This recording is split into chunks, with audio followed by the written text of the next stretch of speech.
হেই, আমি পায়েল আর এটা আমার ফার্স্ট ভয়েস ওভার ভিডিও। বাড়ির চৌকাঠে যে আলপনাটা দিয়েছি তারই মেকিং প্রসেসটা আজ আমি তোমাদের সাথে শেয়ার করছি।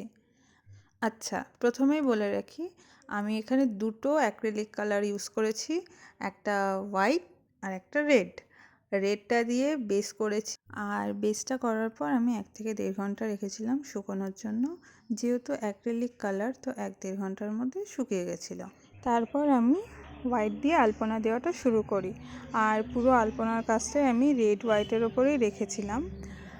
আর হ্যাঁ, ডিজাইনটা যেটা করেছি সেটা আগে থেকে কিছুই প্ল্যান ছিল না যে কি ডিজাইন করব বা কিছু। ডিজাইনটা সম্পূর্ণ আমার মন থেকে করা। আর কাজ করতে বসে যে কখন সময় কেটে যায় সেটা বোঝাই যায় না। যারা কাজ করো এরকম তারা হয়তো রিলেট করতে পারবে যে পছন্দের কাজগুলো করতে বসলে সময় কোথা দিয়ে চলে যায় আমরা বুঝতে পারি না।